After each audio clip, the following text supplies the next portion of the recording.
Good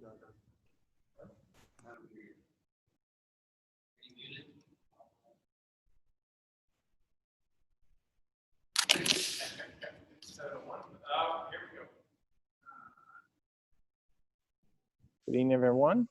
7:01. Let's call this meeting, the regular stated meeting to order. Candy, did you collect roll? I have collected the roll. Mr. Hoffman is absent.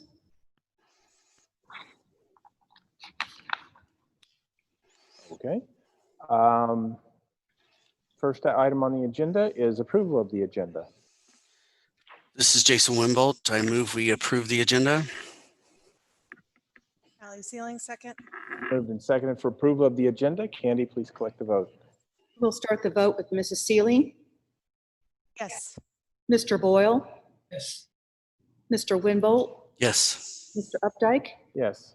Mrs. Mitchell, Yes. Mr. Anderson. Yes. Approved. Thank you. Please rise and join me in the Pledge of Allegiance. I pledge allegiance to the flag of the United States of America and to the republic for which it stands, one nation, under God, indivisible, with liberty and justice for all. Okay, very good. Thank you, everyone. Moving on to our first agenda item is recognitions. Dr. Burke. At this point, we don't have any recognition.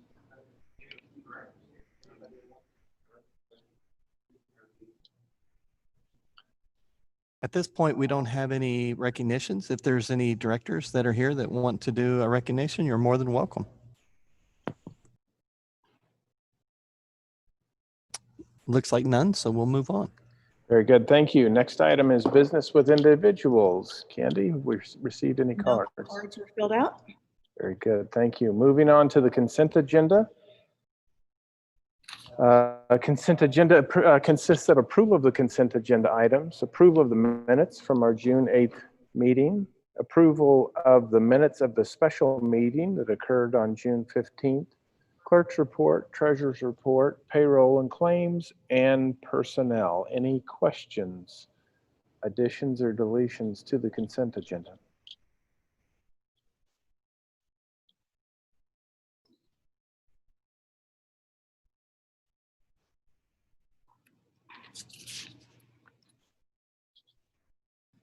This is an action item.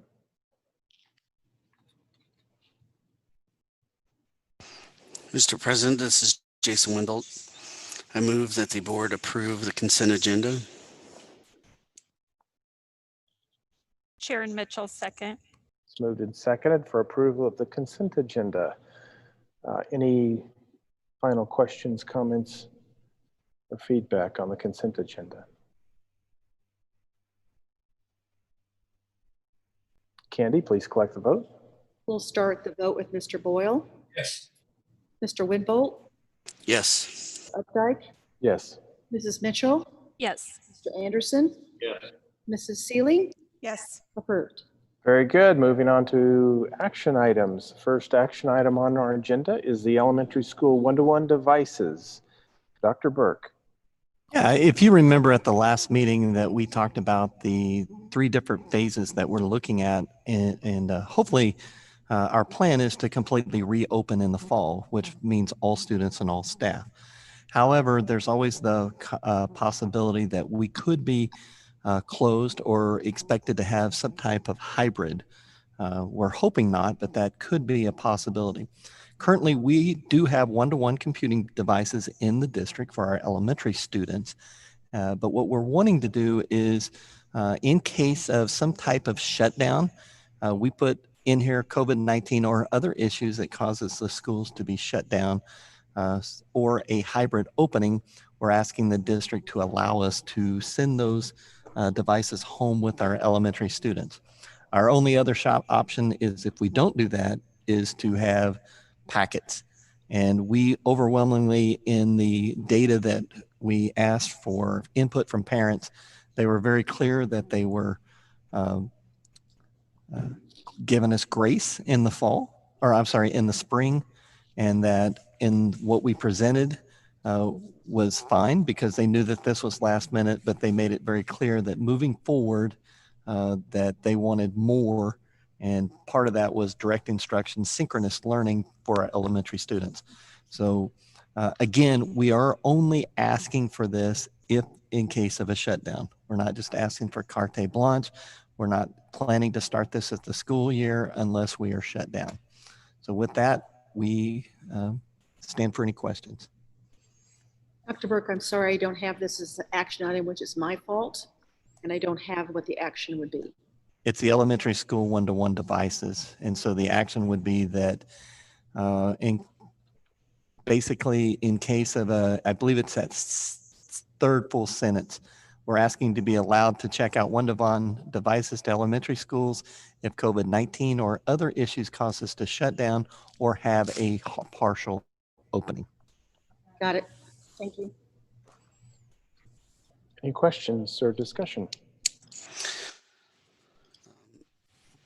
I have a question. Should we at some point think about moving something like this to board policy, that in case something happens and we have to shut schools down, we have an action plan, or maybe it's in a procedure somewhere? I know that we don't like to put stuff in policy because we have to abide by it, but more of an action plan procedure going forward, not just for this school year, but just in general. And that's a great idea. We can do that. Absolutely. Jason, technically we have the authority, but since there's been some questions about doing that, that's really why it's being brought as a board action item Right. at this point. But certainly the superintendent in theory has the power to do that. He just thought it was best in this case to bring it to you guys. Right. And I just, it's one of those things, if we could have something for the public to view just in case, hey, what happens if, and here's something on the website. I agree. That's always a good idea.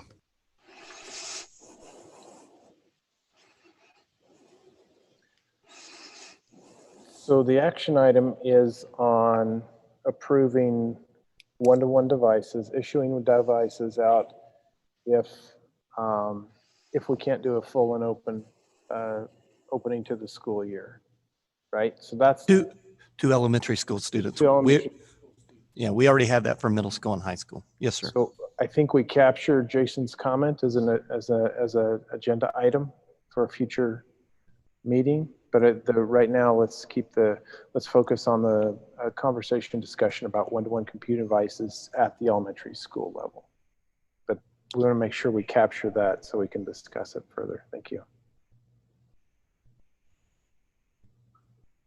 Any questions or concerns about one-to-one at the elementary school level, checking devices out? Yeah, so I guess my question would be, is this to supplement?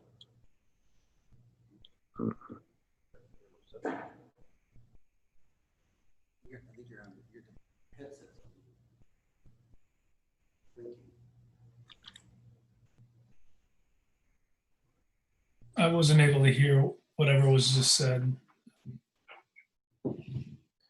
We've got. There we go. How's that? Okay. There you go. Knows how to microphone issues. Many buttons. I guess my question would be, are we planning, if it goes one-to-one and we're remote, is 100% of the learning going to be on the device, or is it going to be kind of a mixture of some synchronous learning and some hands-on type packet type learning? It's the plan to probably do both. As the process goes, we're going to have to get some packets into the students' hands. The other thing is, just to be clear to the public, we're not planning to have a teacher on there for 7 straight hours. We don't know how feasible that is. Mm-hmm. So we're going to have to provide some additional resources for the parents as well. But we're going to try to do as much as we can.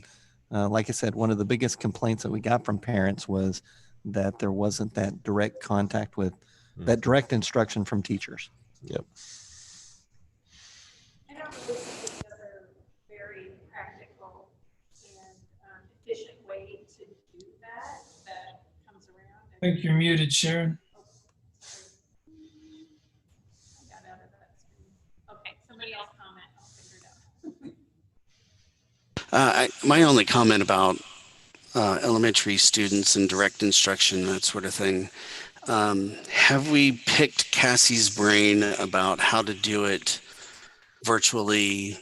And I know that you guys are way ahead of the curve on us, but just thoughts rolling around in my head. Have we figured out how to do virtual instruction since they're experts and seeing what we can do since they're part of our school district? Yeah, Cassie Martin is the director of Insight in Kansas Virtual Academy. And yes, we have visited with her as we're trying to set up professional development. We're depending upon her quite heavily to give us some insight and to provide some guidance along with Mr. Wilson. And so, yeah, you have an expert there. Why Yeah. not use it? So, but we haven't moved forward with the professional development because we're waiting for approval from the board. Okay, so my microphone's good now. So I just don't really see any other way to have a virtual classroom kind of setting without everybody having a similar device with a similar platform, because I think there's been times and when maybe even other districts where they're trying to do that, but if everybody doesn't have a device, then somebody's on a phone, somebody's on this, and they're not all getting the same experience. So I would be supportive of this for sure.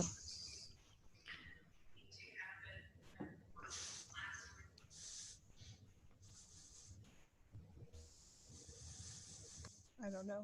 That wasn't me saying anything, but I will say I'm very supportive of this.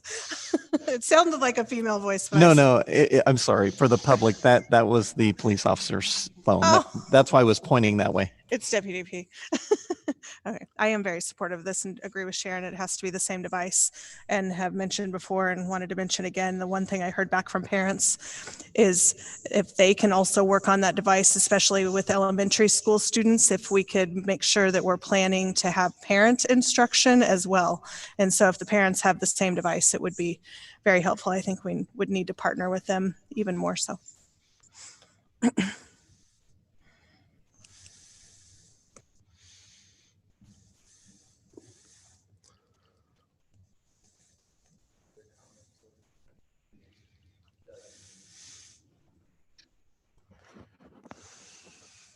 Any other comments or discussion?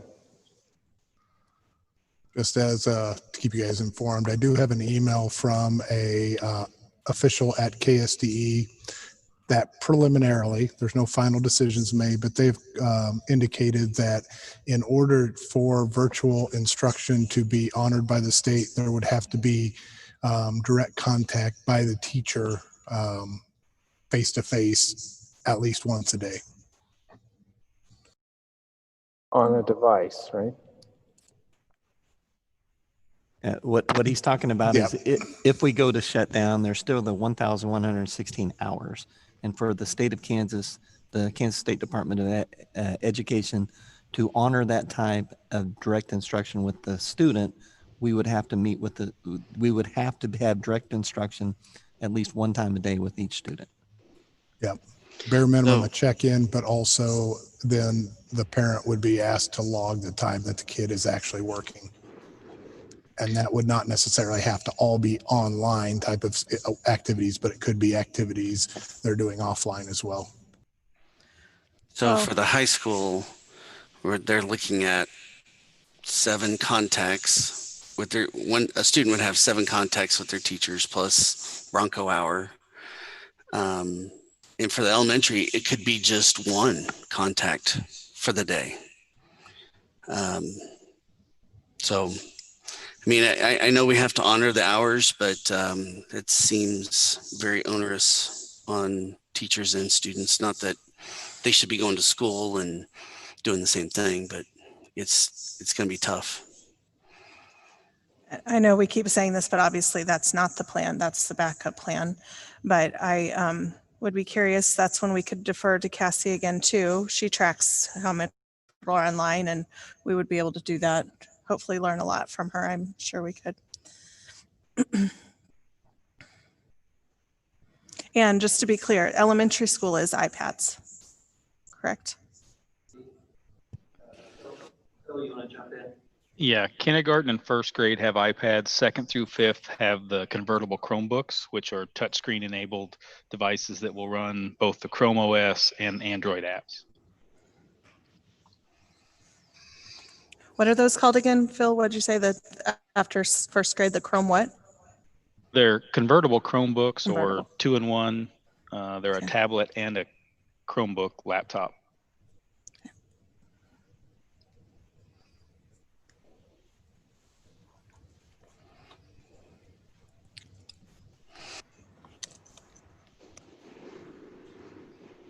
Any other questions? Discussion on one-to-one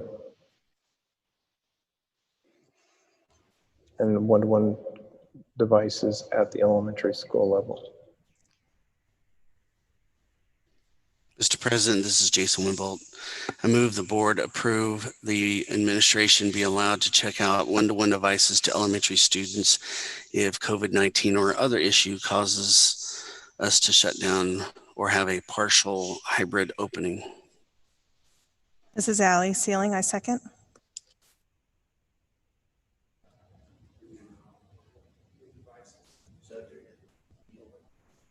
It's been moved and seconded to allow one-to-one computing devices to be distributed to and loaned out to elementary school level should the need arise as discussed. Any further discussions or questions? This is Dale Anderson. I just wanted to just appreciate that this was used to supplement. I just want to be on record that I really think it's important that elementary kids have some hands-on activities. Not like that. This needs to be used to get the personal contact with the teacher and be a supplement.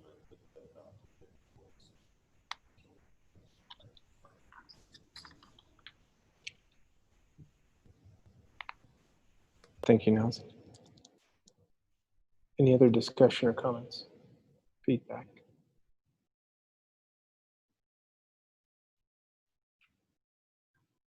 Candy, please collect the vote. We'll begin the vote with Mr. Winbolt, Yes. Mr. Updike, Yes. Mrs. Mitchell, Yes. Mr. Anderson, Mrs. Sealing, Yes. Mr. Boyle, Yes. approved. Moving on to our second agenda item is property insurance and workman's compensation. Dr. Burke? Yeah, I appreciate just for if anybody's listening, the fact that we're going back and forth is we're in the same room so we can hear each other, and then the mute button kind of throws us. I know I've started talking twice without doing that, so please bear with us as we're learning this. I'm going to turn this over to Doug Swin. He's our Director of Business, and Doug, you want to share some information with the board? Sure. Can you hear me okay? We're good? Okay. Last meeting, we did discuss two proposals, one from Elliott Insurance and also some numbers from KSB regarding the property and casualty insurance. It was then suggested I go and try to secure a quote for workers' compensation coverage from KSB, which I have done so and shared that number with you tonight. They did come in about $5,000 higher than the quote we already had from Elliott Insurance. So tonight's recommendation would be we would accept the renewal from Elliott Insurance. But I did want to bring one thing to the board's attention that I don't think I highlighted very well last meeting. If Mr. Elliott might be kind enough to pull up the document labeled Elliott Insurance Renewal Proposal. And we'd go to the very last page in that document.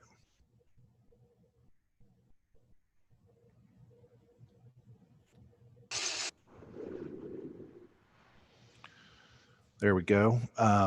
You'll see down at the very bottom, there's a marketing summary, kind of hit some of the highlights. One, you'll see that we're expecting about 13,000 back on our workers' comp policy if we don't have anything major happen between now and the end of the year, which is June 30th. Oh, sorry. And then we actually looked at making some possible changes to the coverage to see if we could save on premium or what it might cost to add it. There's just one thing I want to bring to the board's attention that I would like for us to include in this renewal is the costs to include loss of salary and fringe benefits on the linebacker. It's only $637 annually, but it could potentially save the board a lot of money if that situation would arise. Essentially, I've got, I believe Joe Aaron's on the line and possibly Jay Hastert if you have detailed questions on that. But my understanding is if you would terminate somebody and they would contest it and they would be go to a court situation where we would have to pay their salary and benefits, this would kick in and actually pay for that cost rather than the district eating it out of our budget, is in layman's terms how I would explain it.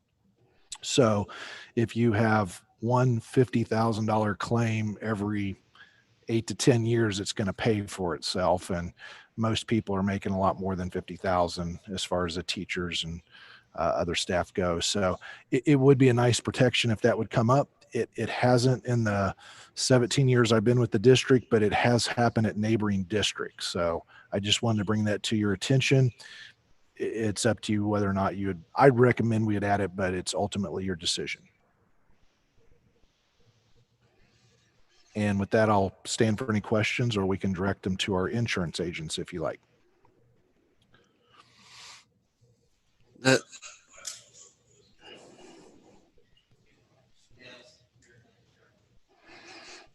I'll ask real quick. We have a linebacker coverage on it already. Are we adding, you're asking us to add it to the $5,944? I believe that's correct. And then we're also asking us to increase the general liability limits to 2 and 4 million. No, there's no need to do that at this time because that was to potentially make the coverage the same as what KSB offers, but we have an umbrella for 5 million that kicks in. So ultimately we have enough coverage there and there's really no need to go to the $2 to $4 million. Okay. Thank you. Thank you. Is that what you were going to ask? Yep. Okay.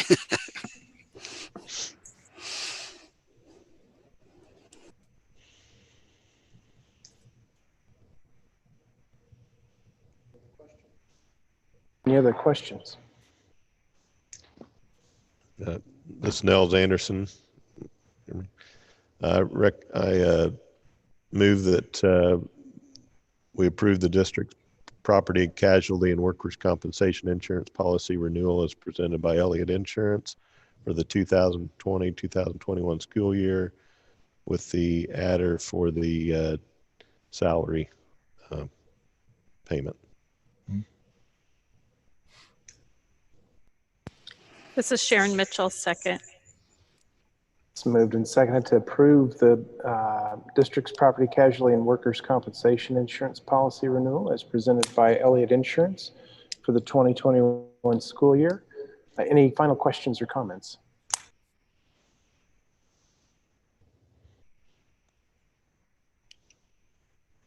Candy, please collect the vote. We'll start the vote with Mr. Updike, Yes. Mrs. Mitchell, Yes. Mrs. Anderson, Yes. Mr. Anderson, Mrs. Steeling, Yes. Mr. Boyle, Yes. Mr. Winbolt, Yes. approved. Very good. Thank you. Moving on to discussion items.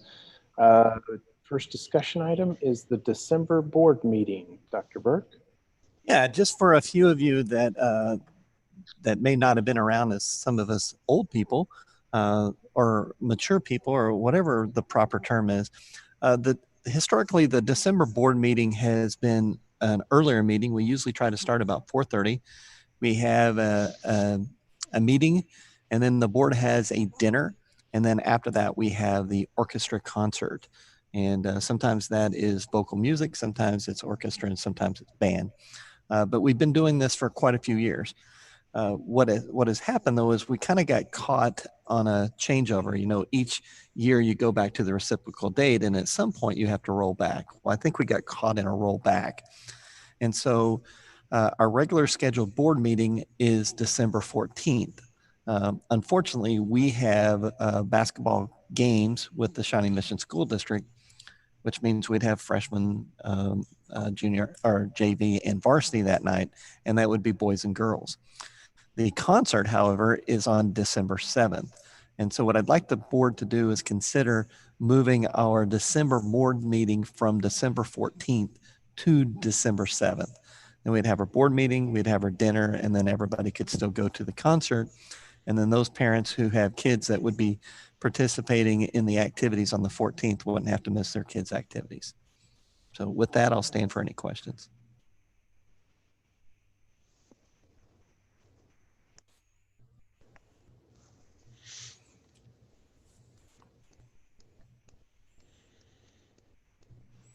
Sounds like a good plan to me. I think it sounds fine. I do have a conflict with another meeting on the first Monday, but I also have boys playing basketball, so it's a toss-up.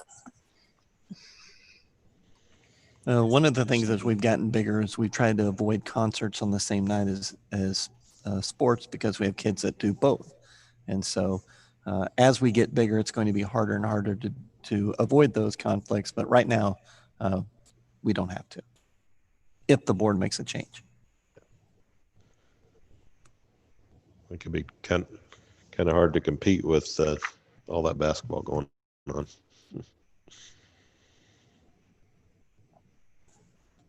Any other questions on moving the December board meeting?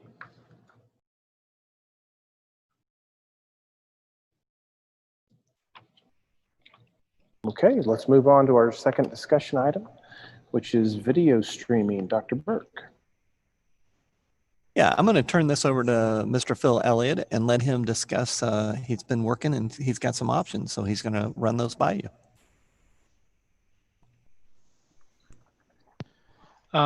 Basically, what I wanted to offer, as we talked about the different options and the expense, one thing we could do to reduce the expense is not have any video display. So imagine this, the same system that we use when board members would call in when they're not on site, we could have that join the Zoom meeting and share the screen so that the public via YouTube or anybody who would be joining the meeting remotely for whatever reason could hear the audio and they could see what was on the projector.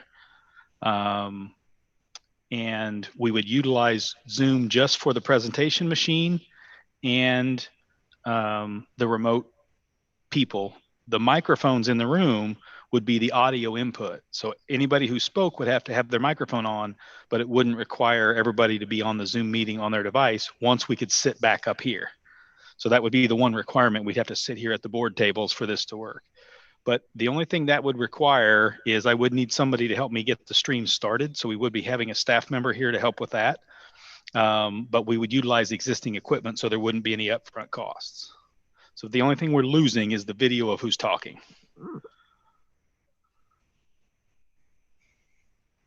I don't think that's necessarily a bad idea. The only thing that I've noticed from calling into meetings is that we just have to be a little more conscious of saying who we are when we're speaking, which I think is doable. We're kind of been doing that a little bit anyway. How quickly are we talking about? Is this for next meeting? We'll have to continue to do it this way until we're able to sit at the board table. Right. I just don't have any way to put microphones out there without being a severe trip hazard. Gotcha. So that was my only concern, is timing, only because we should still be socially distanced. So. Right. Yeah. So we would continue like this. I just wanted to know what the plan was, step 2, if you will. Okay.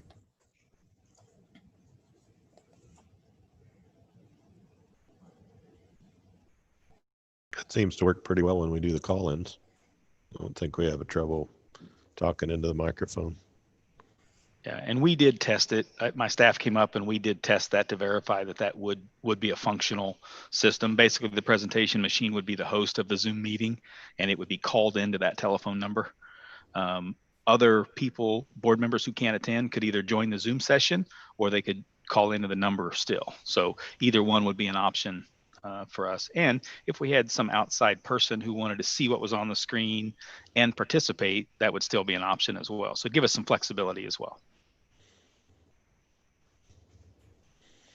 Sounds like a good plan, Phil. Thanks for being creative and really making sure we watch these costs, because this is expensive, and we will have a system in our new in the district administration building once that's open in 10 meetings or 11 meetings. So, any other questions for Phil on live streaming?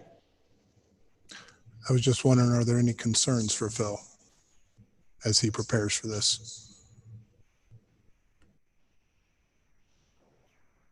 The one comment I would make, Brad, after asking that question would be, we still need to address Mr.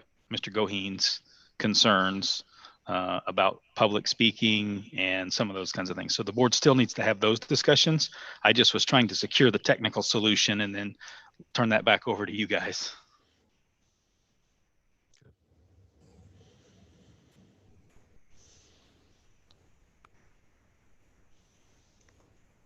The next step is that we would proceed with working through things the way we are right now. When we can all be back up on the stage, we'll use the process that Phil has just laid out. But I think in the interim, we need to establish a conversation with Mr. Goheen about details and actions we need to take to address those concerns. I would imagine that we would need to add additional board policies on video streaming, audio streaming, whatever we need to do there, just because we need to have rules of the road for it, and we need to stick by them. And Mr. Wimble, you're right. We've already reached out to Greg Goheen and told him that we are having these discussions, and he's going to be part of that process.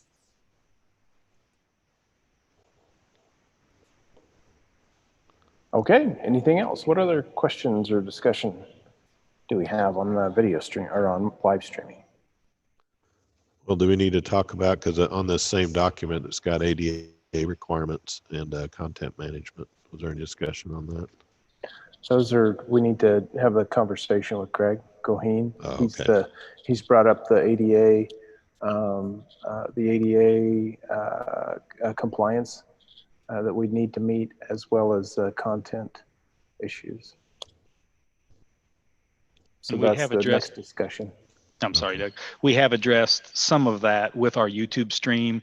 We do have a text closed captioning solution. It's not perfect, but it is making an attempt. And I believe based on his comments, it would meet the bare minimum on that. But yes, the rest of those things definitely need to be Greg.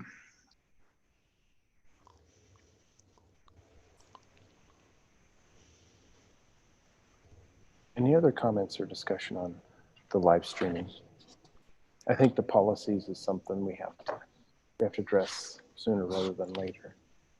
Well, believe it or not, we're going to get to be talking about policies sooner rather than later. So we will be adding that in. So those of you who are veterans, you know how much fun that is. That will be coming up possibly by the first meeting in July, but at the absolute latest, we'll be at the second meeting in July. That's outstanding news, Dr. Burke. I'm really glad you shared that with us. I appreciate that. Any other questions or discussion on live streaming?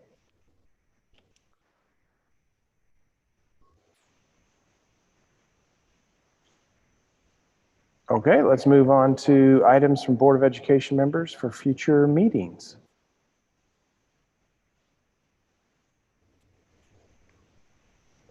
I know that Candy got a directive from Mr. Updike based on Mr. Winbold's statements about making sure that we have policy and procedure in place moving forward for the one-to-one devices.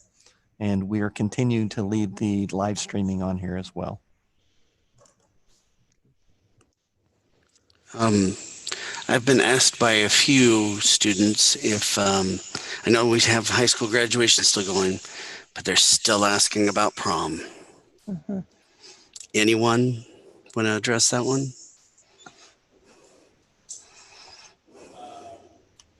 I tell you what, I will talk to you about it in the superintendent's report. Sounds good. Any other additions to the items from Board of Education members for future meetings?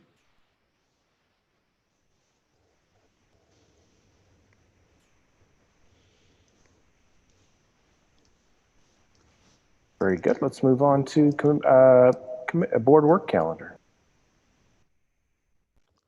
I believe that we're still moving along right where we should be in June.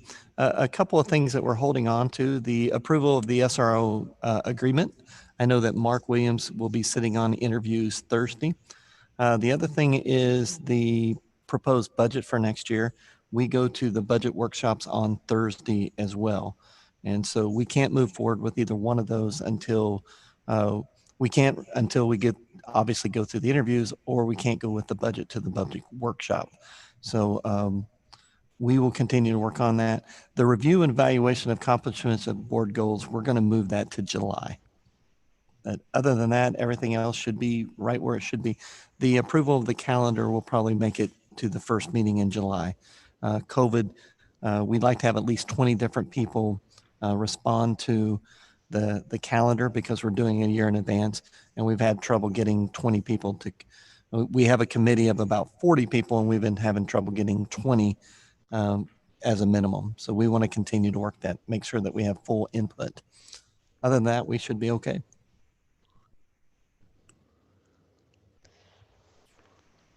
Okay, very good. Any comments?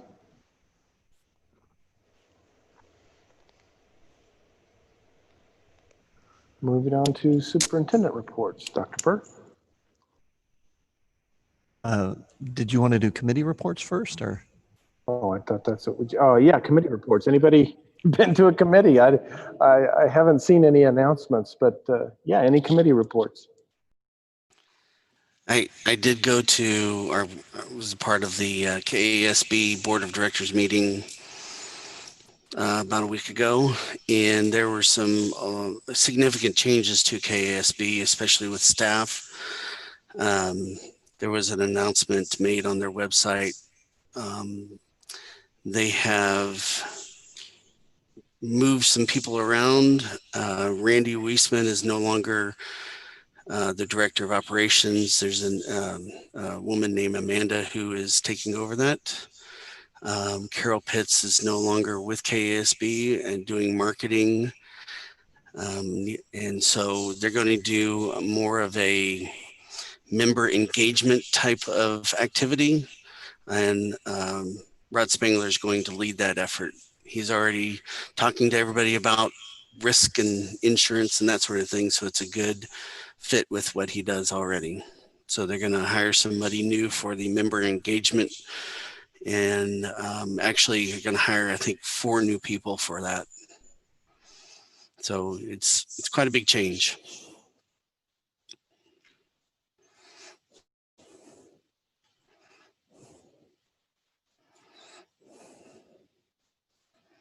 Any other committee reports?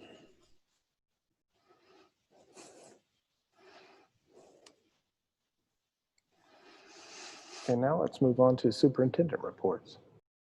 Sir, basically, probably the thing that we should lead with is Governor Kelly did recommend to continue keeping us into phase 3 of the Ad-Astra plan for at least 2 more weeks.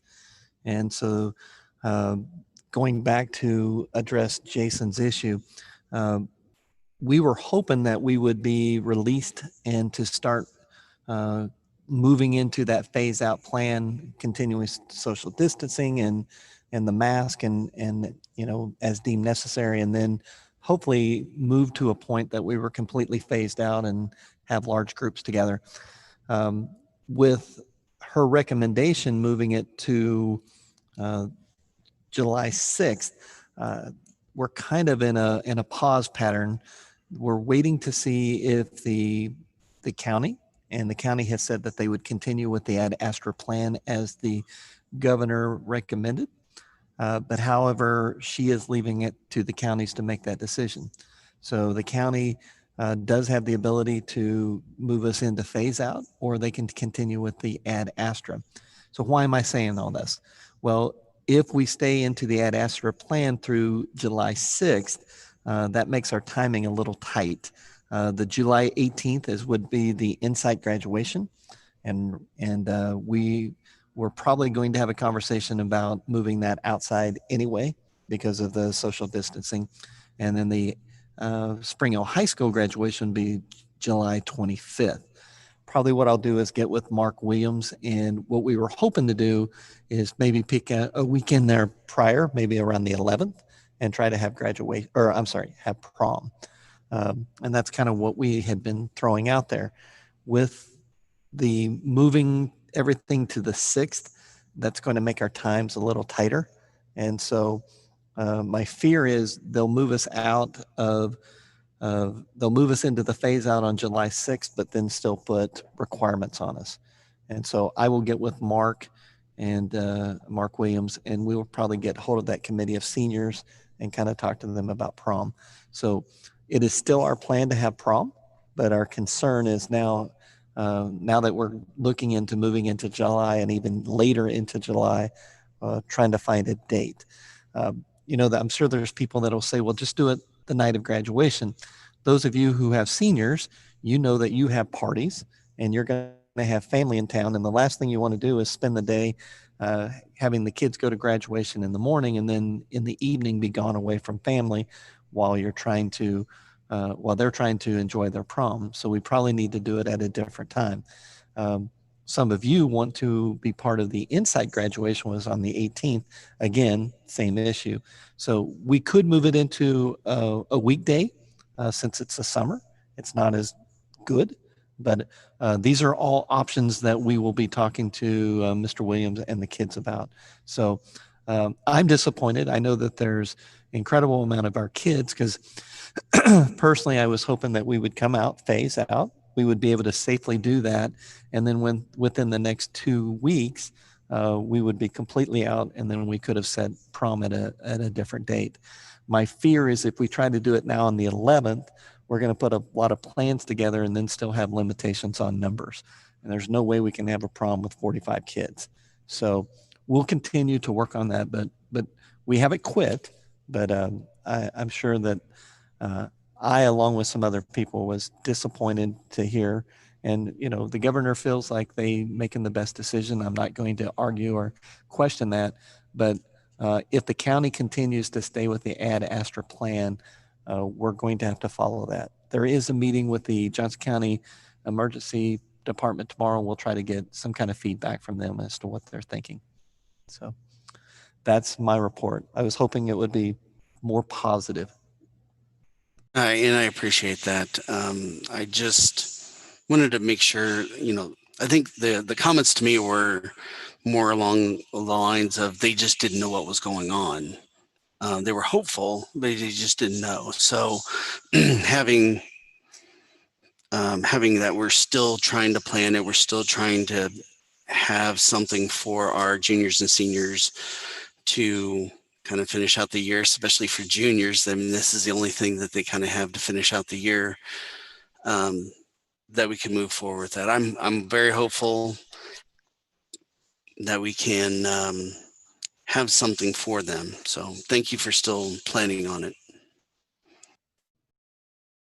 I do have a question about graduation. Are they still planning to do choir and orchestra and band and all that stuff? Because those kids haven't met for several months. The plan is to continue to do that, but we will be meeting with Mrs. Whitman and Mr. Woogie. I believe band camp is in the second or third week of July. And if we know that we can continue to move in, then hopefully that they'll be able to practice. I'm sorry, I said Mr. Woogie, Mr. Osakinski. And so hopefully we'll be able to do something along with that. But at the same time, I think that they're waiting on us to see what that's going to be. At one point when we were thinking that we should still be indoors, we might have, in order to have more space and to social distance, we might consideration of whether we're going to have the orchestra in there because they take up so much space. So, but moving it outside, we're hoping that we'll have enough space to continue to do, to have the full benefits of everything that goes with that. But again, a lot's going to come down to those requirements.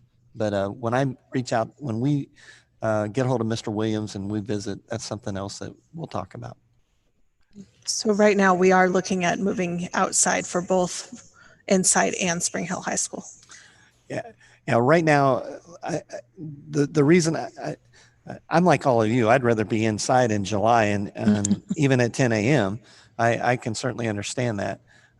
But just looking at this time frame that we're on, and July 6th being the earliest, the only way that we're going to be able to do it is unless there's a big change from the county. I'm expecting that there's still going to be some kind of requirement of social distancing. Mm-hmm. We just don't have enough space in our gym to do that. I mean, Right. You guys have been there when I have there. We'll probably have close to 2,800 people show up, and that's not even counting the graduates. So right now we're leaning towards being outdoors at the stadium, unless we get much better news than we got today.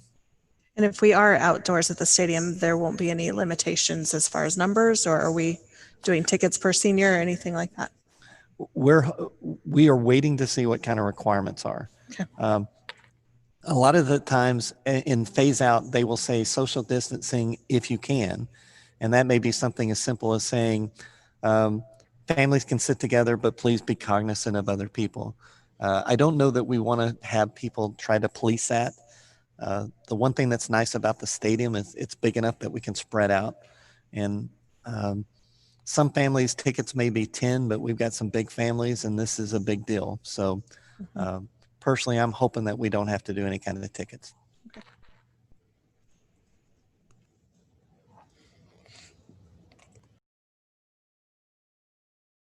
Any other questions for Dr. Burke? The only other thing I was going to say is thank you to you and to Gary Howard for approving our Spring Hill High School varsity softball team. My daughter will be playing on Wednesday morning, is thrilled to get one varsity game in. And I know that it's important for the coach, as it'll be her last game as well. And also for our senior that's moving on. What a great thing that is. So thank you.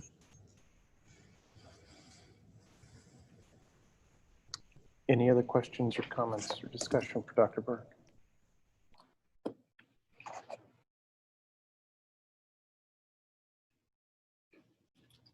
Okay, moving on. Next item on our agenda is an executive session.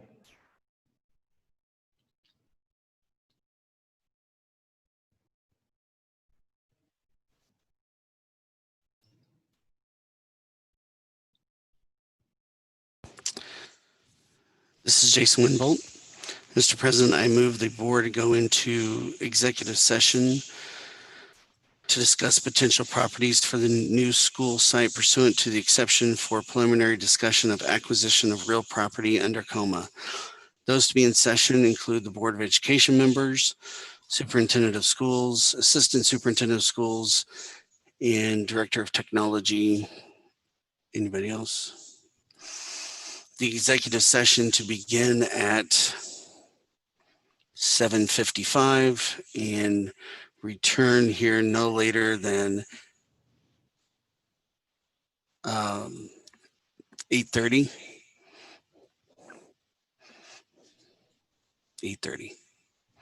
Second, Eric Boyle.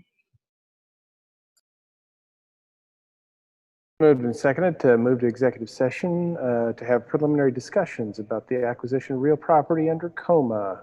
Candy, please collect a vote. We'll start the vote with Mrs. Mitchell, Yes. Mr. Anderson, Yes. Mrs. Sealing, Yes. Mr. Boyle, Yes. Mr. Winbolt,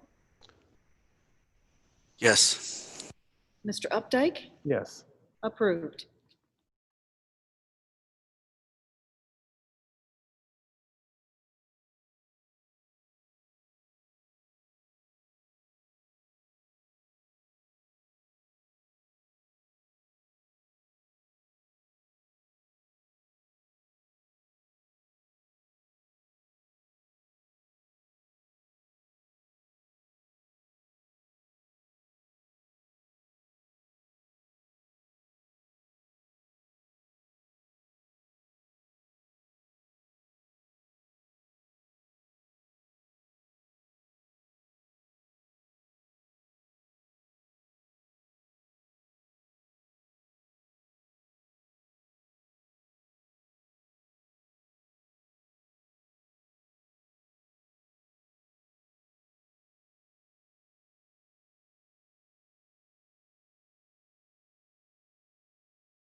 All right.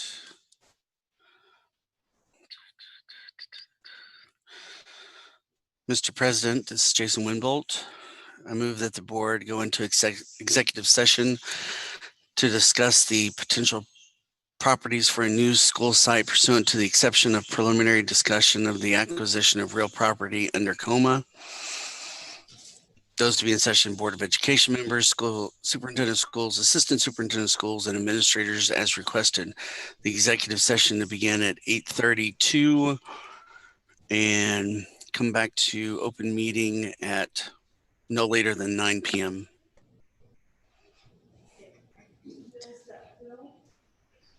Second, Eric. It's moved and seconded to move to executive session for the Eric. move to executive session to have discussion on preliminary acquisition of real property under coma. Candy, please collect the vote.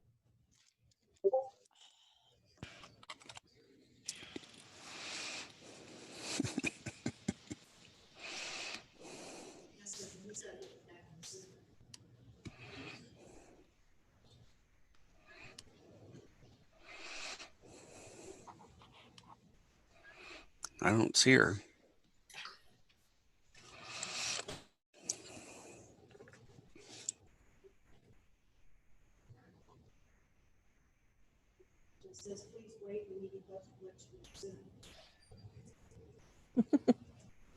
We can vote, but if Candy doesn't see it, it doesn't happen. That's right. There's a tree in the forest.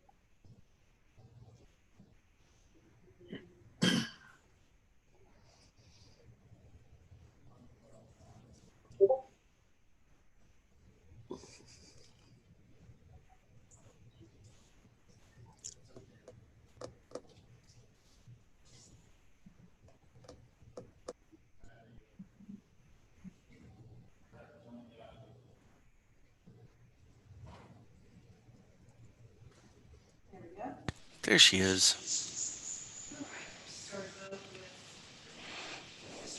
Candy, you're muted.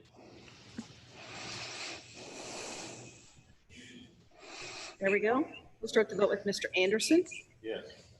Mrs. Sealing, Yes. Mr. Boyle, Yes. Mr. Winbolt. Yes. Mr. Updike, Yes.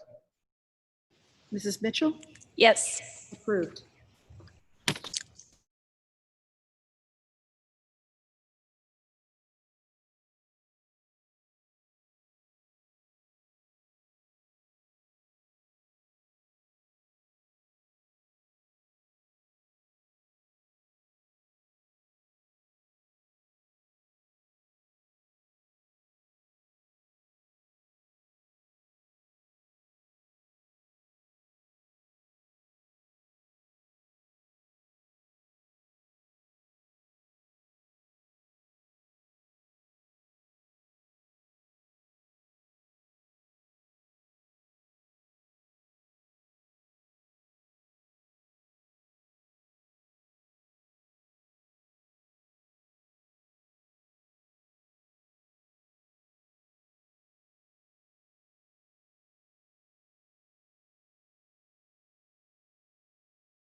Okay, welcome back from executive session. We're now in open session.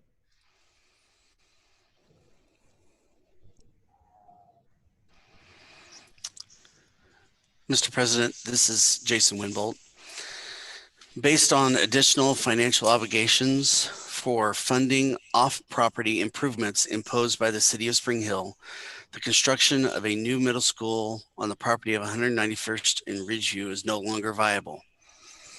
I move the board exercise its option under paragraph 10B to terminate the commercial real estate sales contract with a 191st Street Investors LLC for property located at 191st and Ridgeview. Second, Eric.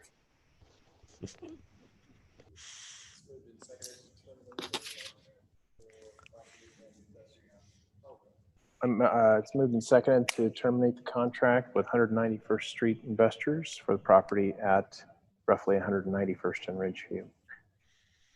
Any discussion or conversation about the motion?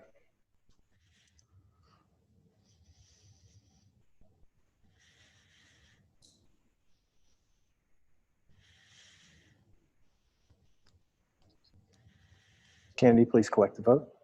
We'll start the vote with Mrs. Sealing, Yes. Mr. Boyle, Yes. Mr. Winbolt, Yes. Mr. Updike, Yes. Mr. Anderson, Yes. approved. Next item on our agenda is adjournment. Mr. President, this is Jason Winbolt. I move we adjourn. Second, Eric. Moved and seconded to move to adjournment. Candy, please collect the vote. We'll start the vote with Mr. Boyle, Yes. Mr. Winbolt, Yes. Mr. Updike, Yes. Mr. Anderson, Yes. Mrs. Sealing, Yes. approved.